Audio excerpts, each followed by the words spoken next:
Okay, so to approach this a little bit more systematically, let's first just look a little bit at these divisors and see if we can't learn anything about the numbers themselves. So the first thing, hopefully you've noticed and you've already considered in your career as a young mathematician, is that these divisors come in pairs. All right, so we had 5 went with 2,469. We have that 3 went with 4,115. We went 1 went with 12,345. 1 went with the number itself. And then 15 went with 823. So let's consider those partnerships, those pairs for a second here. Okay, now in considering these pairs, it's going to make life just a little bit easier if we consider positive numbers here. So let's take a number n, and we've got our number n, which you'll see how this extends to integers it extends to the integers pretty easily. But for now, we're just going to consider the natural numbers. So n is positive integer, it's non-zero, and we want to find the factors of, or find the divisors of n. Find divisors of n. All right. Now, in particular, let's say we call one of them A. In other words, A divides n. Now, if A divides n, that means that we can write n is equal to A times B for some B, which also we're going to make an integer, and we know just from the fact that n is an integer and A is a divisor of n, we're going to restrict A must also be not an integer, I'm sorry, natural number. So we're just going to, basically I'm just restricting the fact that A, B, and n all have to be positive and non-zero. Positive means non-zero, but positive integers. Okay, so that's going to make life a little bit easier in the future. So we have A divides n, and then we were talking on the previous page about how that leads us to the fact that there is a partner for A, another number which also divides n. So we can see right from this equation right here that this implies that B also divides n. Okay, so we have A, B are a pair of numbers that divide n. But let's see if we, well, and that's going to help us when we're looking for a list of divisors, because when we get one, we automatically get the next one. Let's see if we can't learn a little bit more, though. So one of these, either these two numbers are going to be equal, or one of them is going to be bigger than the other. So let's just say, for example, that A is the smaller one. So we say that A is less than or equal to B. All right. Now, if A happened to be the larger one, we could just switch the letters and our analysis would be the same. So that's why we can choose the fact that A is less than B.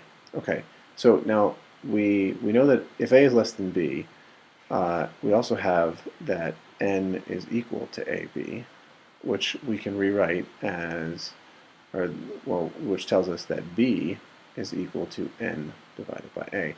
Now, A, B, n are all non-zero and they're all positive, so this equation still gives us integer equals integer, and in particular it gives us positive integer equals positive integer.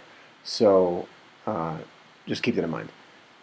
Okay, so if we go back down here, this means if A is less than or equal to B, that means by substitution that A is less than or equal to n over A.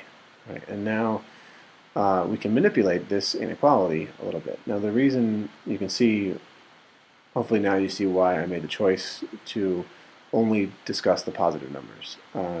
What really we're thinking about is the magnitude of the numbers, the size, positive or negative, because with multiplication, really, the sign, positive or negative, doesn't affect the value of the numbers. It just affects the direction they are from zero.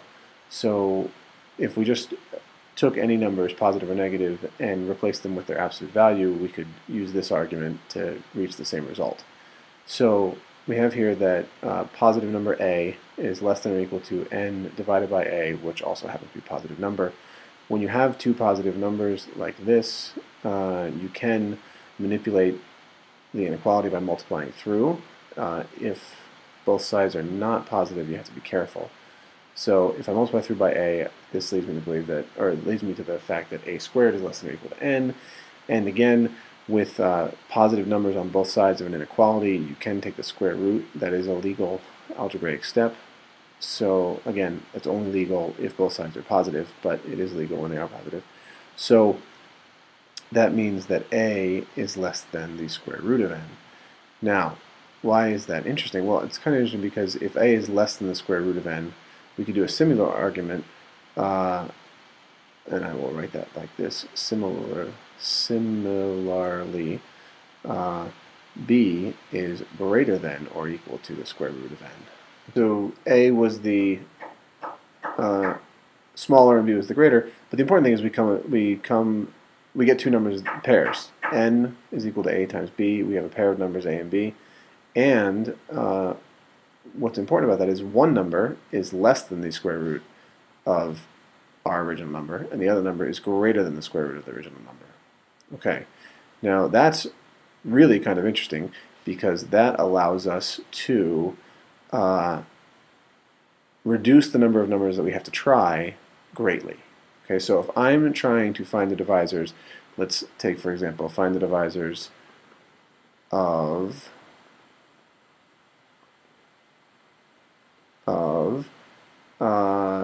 2,142. Now there are a lot of them. Okay, if I were going to just try them one after another, 1, 2, 3, 4, yada yada yada, I would have to try 2,142 numbers.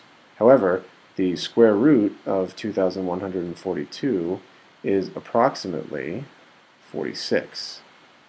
Okay, so I know that any pair of divisors that I find, one of them is going to be less than 46. Now the other one will be also greater than 46. So instead of trying all the numbers, all 2,142 of them, well, actually all 2,141 of them, well, 2,142. If you take off one and the last and the number itself, it's actually 2,140. Instead of trying all of those, I really only need to try the numbers up to 46, and that greatly that makes life a lot easier. So let's do that. We know that we have 1 in our list, and here's the list. All right, we have 1, and 1's partner is 2,142, and I will write that way out here. Now this number is even, so we know that 2 goes in. 2's partner is 1,071. All right. Now notice I'm writing these, preparing to write these in order. I know that there is no number in between these two, which is a divisor. I know that because the partner for 1,071 is 2, and the partner for 2,142 is 1. And there's no integer between 1 and 2, so there can't be any divisor in between these two. All right, so let's keep going. So does 3 go in? Well, we can use our little checksum. 2 plus 1 is 3, 4 plus 2 is 6. Those are both 3, so yes, 3 goes in. So we write 3, and then 3's partner is, let's see, 714. 714. Okay, does 4 go in? Let's do, well, does 2 go in twice? And since 2's partner over here is 1,071, that's not even, so we know that 2 does not go in twice, so 4 doesn't go in. So 5, we know just by the rules for 5, it doesn't go in. 6, 2 and 3 both go in, so 6 will go in, so we'll write down 6. 6's partner turns out to be 357 if you just do the division really quickly. Let's see here. 7 goes into 21 and 7 goes into 42, so 7 is going to go into these. 7 goes in, it's going to be 306. Alright. What's next? So the 7 does 8 go in, well 4 doesn't go in, 8 doesn't go in. 9, when we add these up we get 3 and 6 is 9, so 9 does go in. 9 goes in 238 times. And I may not have planned ahead far enough, but that's okay. We'll make it work. Skipping ahead, 10, 11. I did this beforehand, so I know which numbers do go in and don't go in. But we can, so we'll speed up the process a little bit. I will just tell you that the numbers that go in are 14, 17, 18, 21, need even more room than that.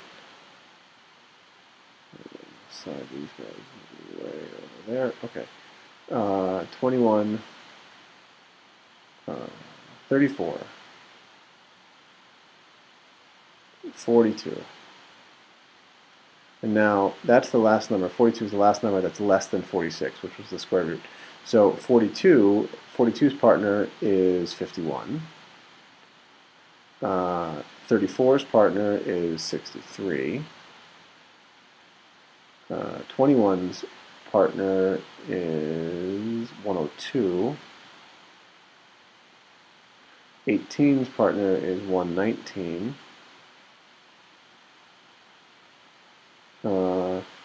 And 17's partner is 126. 14's partner is 153. And that's it. Okay. So we have all of our divisors of 2,142.